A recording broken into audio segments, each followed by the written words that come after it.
Hallo zusammen, hier ist der Klitus von Crown Crew. Heute mal mit einem kleinen Spezialvideo, und zwar wieder Tipps und Tricks. Das Mal schauen wir uns die Orientierung und das Flankieren an. Ihr seht, wir spielen Interchange und wir haben uns am Anfang gerade so weit aufgeteilt, dass das Grüppli Richtung A ist gesäckelt und das Grüppli Richtung C. Mit dabei von der Crown Crew ist auch noch der Fanatic, der Flux und der Quasti. Und wie gesagt, es geht ums Flankieren, es geht um die Orientierung mit der Hilfe von der Minimap, die ihr oben links seht. Und für mich ist es eigentlich immer so, jetzt gerade auf Interchange, ich habe die Map wirklich richtig gerne, ich finde die geil, ich finde so geil, wie man am Anfang startet. Aber da haben wir jetzt eigentlich das klassische Szenario. Wir haben das A verwünscht und der Gegner hat sich auf das C gestürzt und jetzt brennt eigentlich ein riesen Kampf ums B. Und der grösste Teil vom Team ist jetzt zwischen A und B, versucht einerseits das A zu beschützen, andererseits zum B führen zu pushen. Und ihr seht, anhand von diesen ganzen Totenköpfen habe ich jetzt gerade gesehen, dass dort einiges an Action läuft. Also auch wenn das für euch vielleicht ein bisschen ungewohnt ist, die Totenköpfe sind immer ein richtig guter Hinweis, wo sich der Gegner befinden könnte.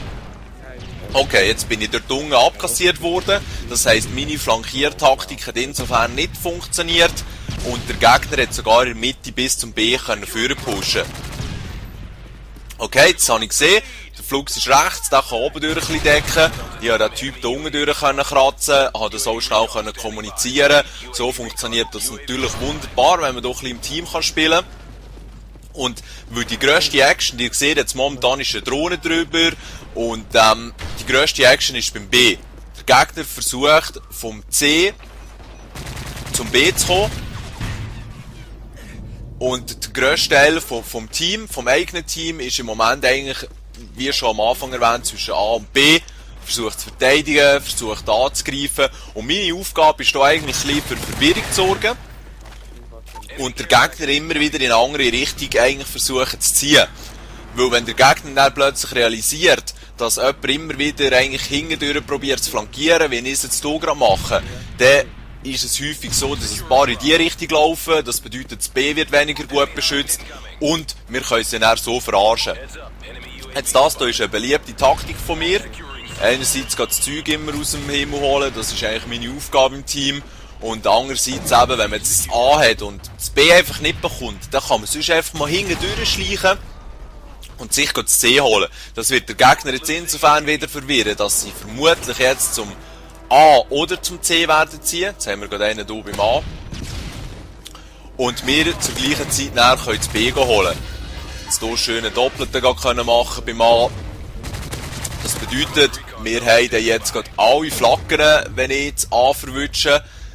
Was natürlich nicht so glücklich ist, weil man den Spawns nicht voraussagen kann, aber es ist doch immer ein Schöne, wenn man schnell im Team zeigen kann, so Jungs, euch haben wir richtig gefickt. Und jetzt müsst ihr euch das reinziehen. Die Recon-Drohne, das Helikopterli, ist zwar immer so, dass wenn jemand die steuert, fällt natürlich ein Mann auf dem Feld, der kann reinnehmen und verteidigen. Aber wenn man das Teil ein bisschen im Griff hat, und ich möchte jetzt von mir behaupten, dass ich doch schon ein bisschen Übung habe, dann ist es so, dass man sehr gute Callouts machen kann, also den Leuten mitteilen kann, wo sich Gegner befinden und sie dann auch markieren kann. Das heisst wiederum, den Kollegen hilft, wenn sie dann konstant auf der Minimap angezeigt werden. Also in meinen Augen ist je nach Spielmodus, aber im Domination auf jeden Fall hilfreich, wenn jemand so eine Recon-Drohne hat. Gesamthaft seht ihr eigentlich, dass meine Klasse eher unterstützend ausgelegt ist. Also ich bin jetzt nicht mit der Rusher-Klasse unterwegs, wo ich Gegner wegdrücke, sondern ich bin gedeckt, Schalldämpfer unterwegs, ich habe den Raketenwerfer für alles, was in der Luft ist vom Gegner, ich habe dann eben, wie gesagt, selber eine Drohne, ich habe die Aufklärungsdrohne drinnen. Und am Schluss habe ich noch das EMP drin, wo im Moment gibt es hier so eine wöchentliche Herausforderung, wo man 5 EMPs machen muss. Und dann wollte ich mir die gratis Erfahrungspunkte schnell holen. Das EMP ist einfach zu stark in meinen Augen. Das hat eigentlich nichts in ihrer Support-Klasse verloren, weil klar, wenn man in dem Moment, wo man es auslöst, das Zeug vom Himmel holt, das ist auch schon ziemlich stark, aber dass dann der Gegner eine Minute lang nicht etwas aktivieren kann, das ist richtig hinderlich. Anyway, das ist ein anderes Thema. Wir sind hier beim Flankieren und beim Lesen von Map. Jetzt habt ihr gerade gesehen, die Map ist vom Drohnenstörer verdeckt gewesen. Das habe ich eigentlich nicht so gern. Ich tue mich eigentlich gerne an der Map orientieren, logischerweise.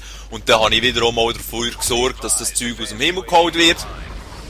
Und ihr seht jetzt wiederum, auf der Minimap ist jetzt eigentlich ganz klar, dass sich das ganze Team von uns zwischen C und B befindet. Und der Gegner, jetzt sieht man es gerade mit dem Advanced UAV, die Siechen sind über das ganze Feld verstreut, hingen beim A und probieren auch zu flankieren. Jetzt haben wir uns gesagt, der Quast ist glaube ich auch noch helfen, komm, da stürzen wir uns einfach rein, das B holen wir uns. Und gleichzeitig aber auch sicherstellen, dass der Gegner selber nicht flankiert, weil dort hinten wäre jetzt gerade einer gekommen, der, wenn er ein paar Sekunden ändern wäre, durch uns wunderschöne Rücken hat können ballern. Aber das haben wir dort eigentlich verhindert. Also, ich bin jetzt weiter am Führen pushen. Ich weiss, hier habe ich ein paar gute Positionen, wo ich Deckung habe. Das ist ein schöner, hier bei diesem Lastwagen drüber hat man ziemlich guten Blick, was läuft. Und jetzt habe ich die Problematik, dass mir Munition ist ausgegangen, also mal eine neue Knarre aufnehmen. Das ist eigentlich kein Problem. Jetzt eben mit dem Advanced UAV, wie ihr seht, ist es easy. Vor allem, weil von ihnen nicht viel Assassin Pro drauf haben. Dann geht das wunderbar, sieht man, wo die Gegner sind. Und ihr seht auch immer eben Totenköpfe, die ich anfänglich erwähnt habe. Die euch auch ein bisschen an denen orientieren, weil es bedeutet in 99% der Fälle, dass dort auch ein Gegner ist. Weil klar, vielleicht ist es wieder mal ein dummes Auto gewesen, das explodiert ist oder so, Claymore, S-Mine, das weiss man nie. Aber wie gesagt, mit grösster Wahrscheinlichkeit wird durch den Gegner sein, den ein Kollege von euch hat abkassiert. Und das hilft euch wiederum, eigentlich einen Hinweis darauf zu geben, wo bewegt sich der Gegner. Okay, ihr seht das Szenario. Ich habe vorhin gesagt, um Verwirrung zu stiften, kann man dort chillig mal eben die gegenüberliegende Flagge nehmen. Wir haben jetzt C gehabt, haben jetzt A wieder genommen. Und das tut eigentlich der Gegner in meinen Augen wirklich immer in eine Zwickmühle bringen. Weil erstens mal müssen sie sich entscheiden, gehen wir jetzt aufs C, gehen wir jetzt aufs A. Es wird sich eh nicht das Grüppli rausbilden, das nur neu hergeht. Also sind sie schon mal ein bisschen aufgesplittet, ein bisschen aufgeteilt. Und für uns durch das leichter zum Verwutschen. Die kann man richtig rauspicken hier im Moment. Wieso, dass sie hier immer wieder bei diesem Lastwagen reingehen, in die huren Sackgasse, die Camperfotzen, das ist mir ein Rätsel. Aber das ist auch wieder eine andere Story. Und ihr seht, jetzt haben wir das Spiel eigentlich im Griff. Der Gegner hat so ein bisschen Schiss bekommen. Das merkt man relativ gut, wenn man gegen einen Haufen Randoms spielt am Anfang.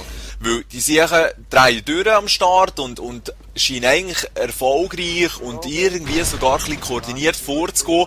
Aber wenn man sie dann mal so weit eigentlich abdrückt und die Kontrolle vom Spiel übernimmt, haben sie eigentlich in den seltensten Fällen wirklich Chance, noch irgendetwas rauszuholen. Ausser, es hat ein paar wirklich gute dabei. Zum Teil lenkt auch schon nur einer, der Huren durchdreht. Und von dem her passt das eigentlich wunderbar. Etwas, was ich noch nicht gross erwähnt habe. Ich habe Marksman, Meisterschütze, als dritte Fähigkeit dabei. Und ihr habt jetzt eigentlich immer wieder gesehen, wie die sich über grosse Distanzen wunderschön aufblitzen. Also das gilt eigentlich auch als wichtige Ergänzung zu dieser Support-Klasse in meinen Augen. Okay, weiter geht's. Wir haben jetzt das Szenario, dass der Gegner selber jetzt probiert zu flankieren. Wir haben jetzt eigentlich fast niemanden mehr, der gerade zum B zieht. Scheiße, abkassiert wurde. Vor allem, der gerade zum B ist gezogen. Aber die sind definitiv in Minderzahl. Und sie probieren jetzt eigentlich von den Seiten her wieder zum B zu ziehen. Wir überlegen uns aber, ja Jungs, so geht das natürlich nicht. Der eine oder andere von uns ist beim B am Schauen und der Rest von uns probiert jetzt wiederum zu flankieren. Und wenn man das A hat auf dieser Map und das B jetzt auch, wie wir hier sehen, ist es so, dass man ja zwei Möglichkeiten hat zu flankieren. Man kann hier durchziehen, wo ich jetzt durchziehe, oder man kann eigentlich beim A geradeaus durch den längeren Tunnel, wo die Sniper oben gerne hocken, dort nachher hinten durch und so nachher zum C kommen. Ich bevorzuge aber den Weg, den ich hier gehe, weil hier hat man schlussendlich einfach mehr Deckung. Ja, so simpel ist es. In meinen Augen sollte man sich für das entscheiden, was einem besser liegt. Und ich will nicht sagen, dass das generell der bessere Weg ist, weil er für mich mehr Deckung bietet. Sondern ich habe den Eindruck, dass mir das besser geht. Darum mache ich das auch so. Andere haben andere Vorlieben und das finde ich eigentlich auch gut. Weil es wäre schade, wenn dann jeder die gleiche Taktik anwenden würde. Okay, ihr seht, ich bin wieder mit der Recon-Drohne unterwegs, sehe die Sachen, sehe, wo sie durchziehen und sie versuchen jetzt eigentlich alle von C direkt zu B zu kommen. Es war aber zu spät gewesen. Etwas, was ihr hier auch noch seht, Jungs, die Gameplays, die ich sonst alle poste, sind ja meistens schon sehr gut.